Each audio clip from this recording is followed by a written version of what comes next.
Hey, what is going on, guys? It's DK back at you with another video here to break down the 5-game NBA main slate here on Sunday. A couple things before I get into the video. Again, we're closing in on 1.9 thousand subscribers. If you're new to the channel and you're enjoying the content, would really appreciate if you guys hit that subscribe button.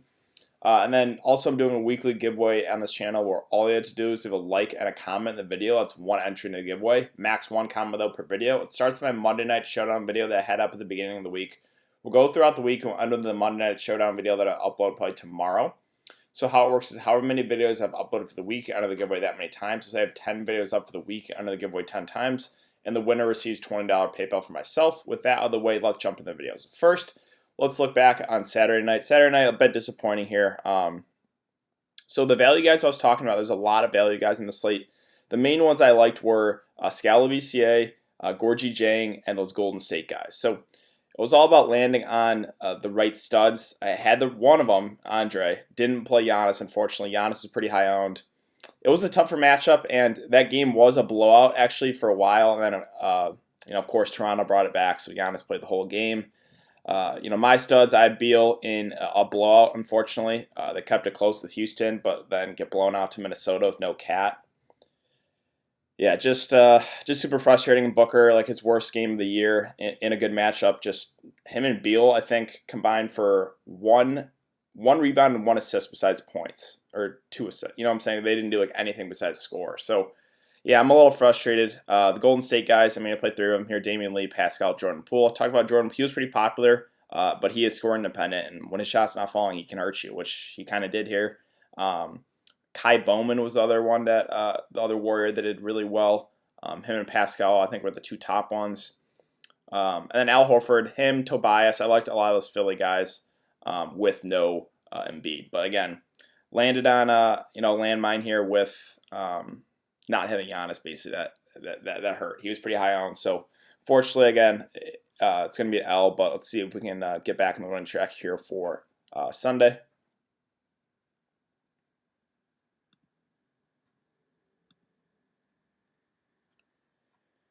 So we got a nice little 5-game slate. There's one game before, I think it's Bulls-Pacers, that's not on the slate. That's at 4, I believe. But this 5-game slate, we got 4 of the games out, or the spreads are out, and over-under. So the first one, Kings-Knicks at 214.5 with the Knicks favored by 1. I thought this one would be a bit higher. That's a little surprising to me. Lakers-Spurs at 219, Spurs favored by 1. Mavs-Cavs at 215 with the Mavs favored by 5. And then the Jazz-Clippers sitting at 212.5 with the Clippers favored by 4.5, and we're still waiting on the Houston-Miami spread.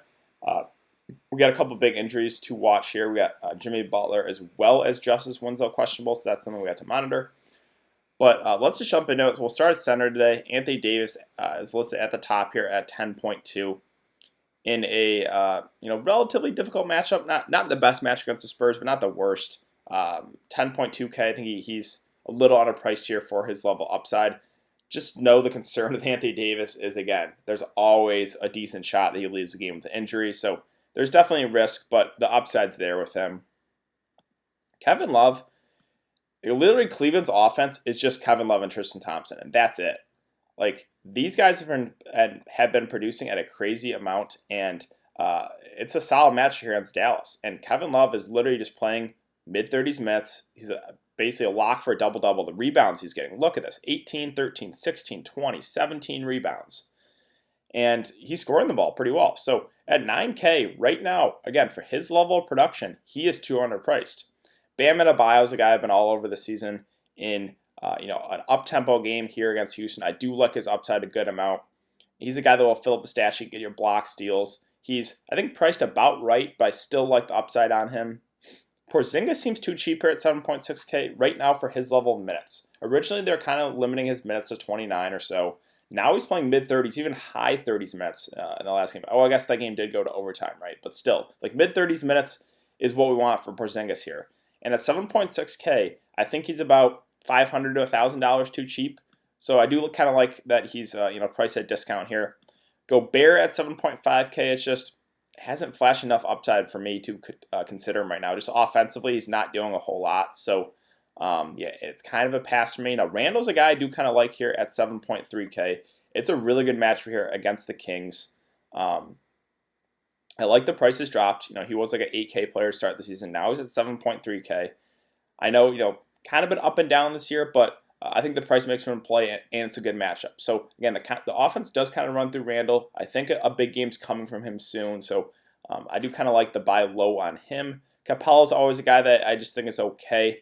Probably not going to go there. Now Tristan Thompson, same thing I'll say with Kevin Love. For right now, at his level of production, he seems underpriced. Now he did get it in the last game. He got in foul trouble against Indiana, or the Pacers. Still played 31 minutes, but yeah, like he is a guy that's basically getting a double-double every single game. He doesn't have the offensive game as Kevin Love does, but like he's been producing on the offensive end, like 16, 25, 17, 23 points. So yeah, I think he's viable for sure. Aldridge, I do like a decent amount here at 7K just because of the price here. He's a guy in a close game will play 35 or so minutes. It's a pretty solid match against the Lakers. They run big. So, yeah, I think LaMarcus Aldridge, very viable here at 7K. I like that price a lot on him. Montrezl Harrell at 6K in a tougher matchup against the Jazz. Probably going to be a pass for me. I do like the price, but I think it's probably a better place. Bobby Portis at 5.4K. The minutes have been kind of all over for him. If he's going to play in the high end of the minutes limit, like 30 or so, then I like him. But if he's only going to play 20 minutes, not so much. So there's definitely risk here, but the matchup's good. So I think he's more of a GPP play. Let's see. Mitchell Robinson's the guy. I can't do it. It's just he literally gets in foul trouble every single game. Yeah, it's only GPPs, but I still don't even think I can do it. Now, Sean Holmes at 5.1K was playing big minutes until a game against the Jazz, where Dedmon got back into action. If he starts again, I think he's viable in a good match here against the Knicks. The concern is I don't think like 30 to 35 minutes is locked in for him, but he's still a guy that can get you there in limited time. The price is now up on him, though.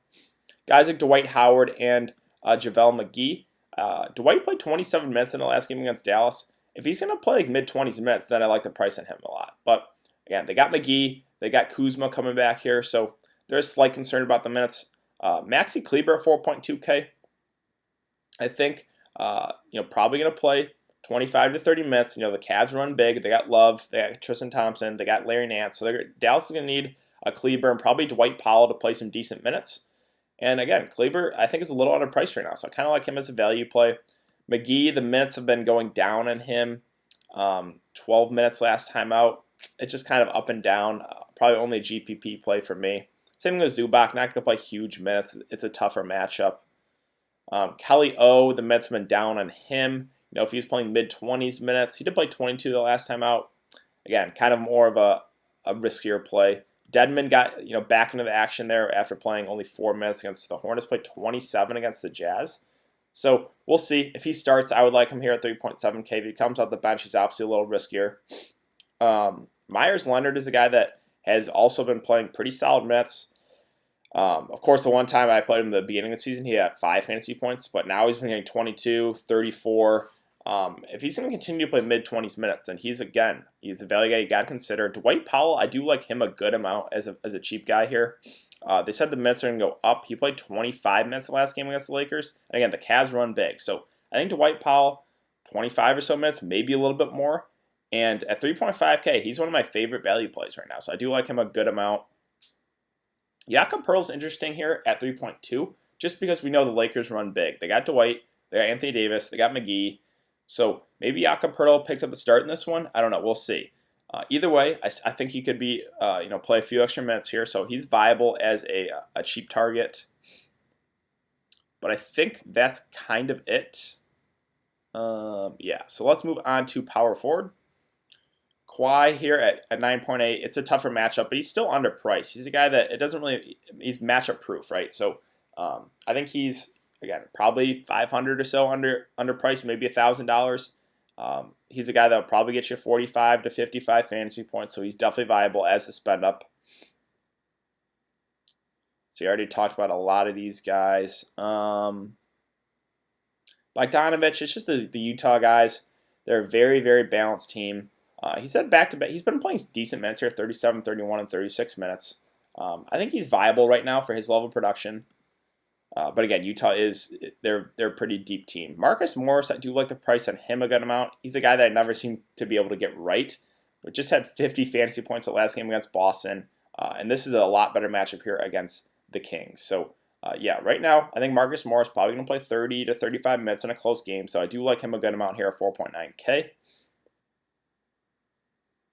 PJ Tucker's always viable. He's going to play big minutes. He's not a super high usage guy, but he's going to play big minutes. And at 4.8K, I think he's pretty safe. Let's see, those secondary Cleveland pieces, besides like a Jordan Clarkson, we'll talk about in a bit, I just don't want to go there. It's like all Tristan Thompson and Kevin Love. Bielitsa at 4K. The minutes kind of been up and down, but if he continues to start here at 4K, he's a little underpriced. Obviously, I would like him more if he plays 35 minutes, but I still think he can get you there in like 25 or so minutes. So he's another value guy that's definitely playable. Let's see. Kevin Knox has actually been playing some decent minutes, 22, 29 minutes.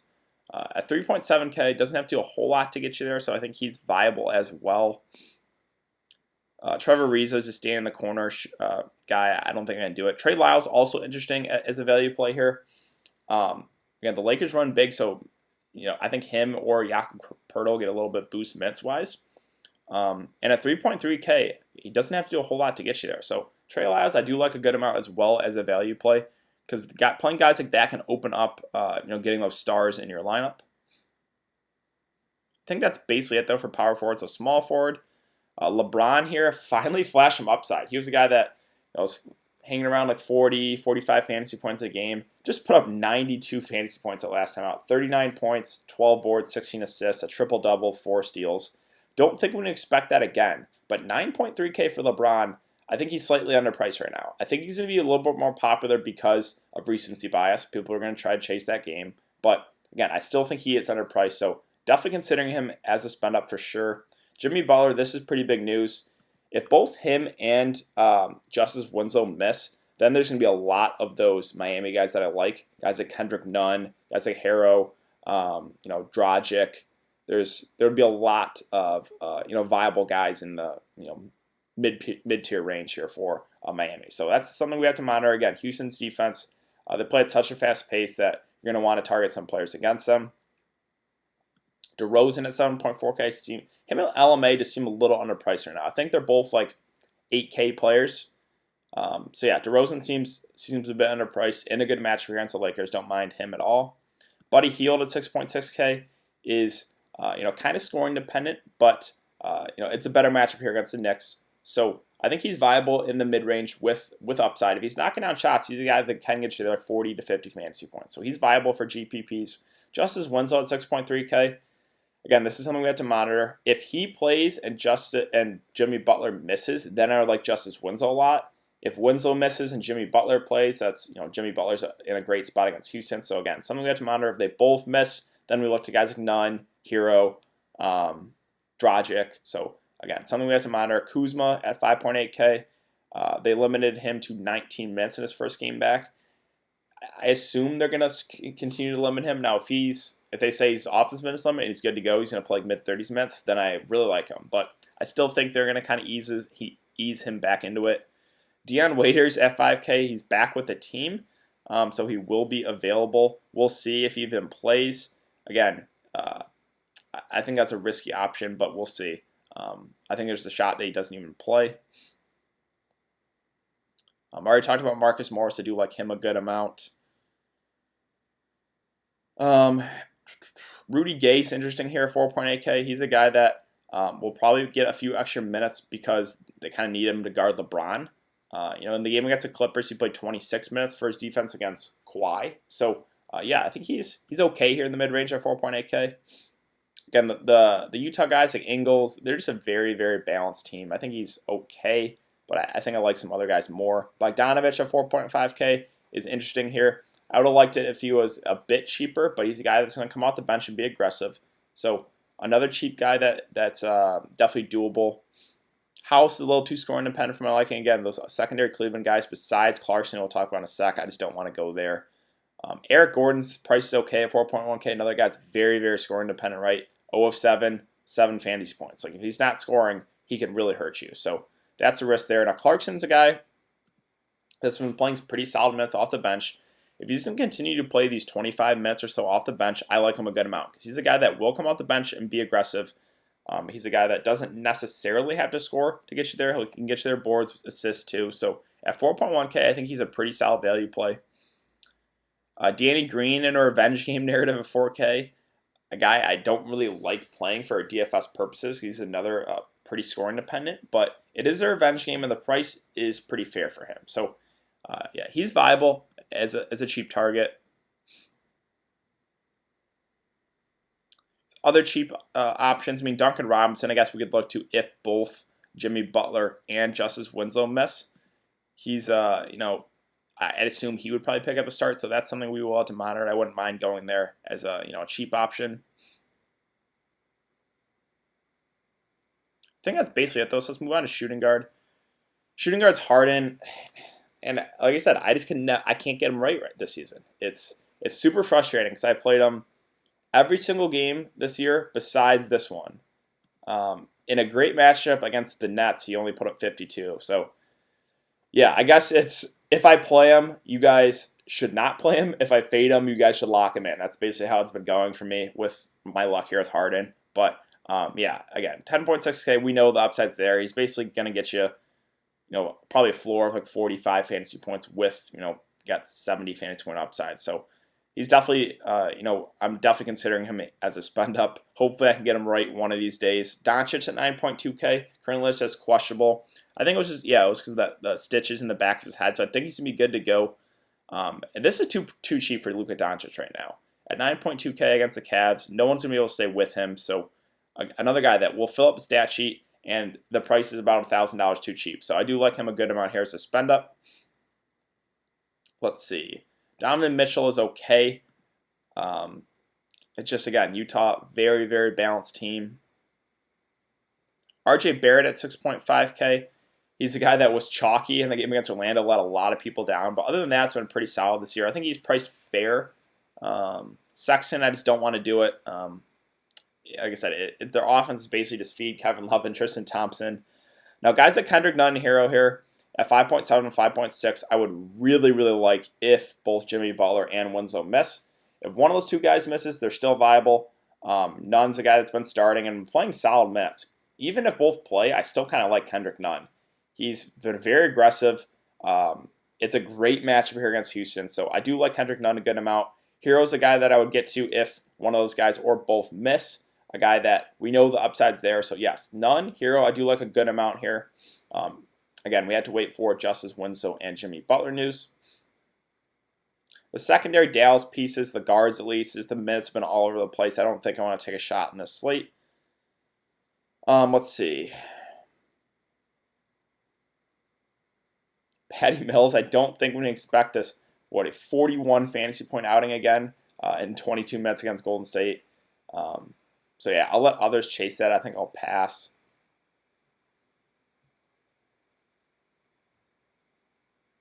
I think that's basically it, though. So let's move on to point guard. So I already talked about Harden, LeBron, Doncic. So I like all those guys, obviously. Westbrook seems too cheap here at 9.1K. I think he's like a 10K player. He's a guy that's gotten over 50 fantasy points every single game. I think he's very, very safe with a bit of upside.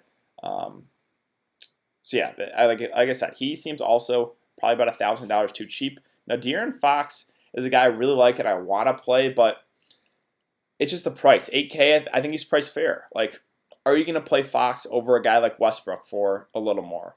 Probably not. So, yes, I do like the matchup. I do like the player. It's just the price is, I think he's priced fairly. DeJounte Murray at 6.2K. It's just, when he's on that minutes limit, I just don't think I want to go there. We know he can get you there in limited time, but I think I'll prefer other plays. We got Nunn. Dragic would really like if both Butler and Winslow are out. So Jordan Clarkson, I already talked about him. He's a guy that, again, will come off the bench and will be probably the one secondary piece in Cleveland that I would consider. So he's a value guy I do kind of like here. Rajon Rondo seems like he's been questionable literally. Well, he has been questionable every single game, I feel like. So we'll see. If he's good to go, I would like him. But I think even if he is, they'd probably limit his minutes. So Dennis Smith Jr., this is something we have to monitor. He's been out for a few games now. If he's back, I do like the price, but it's just we don't know what the minutes will be like. He's been playing very limited minutes, so I think I could only go there really if he does pick at the start. It's just you never know what David Fizdale is going to do. So yeah, I mean, if he's available and if he starts, I would like him. If he's going to come off the bench and available, I don't think I could do it. I think that's kind of it though. Yeah, that's basically it. So again, there's a lot of the studs here seem a bit underpriced.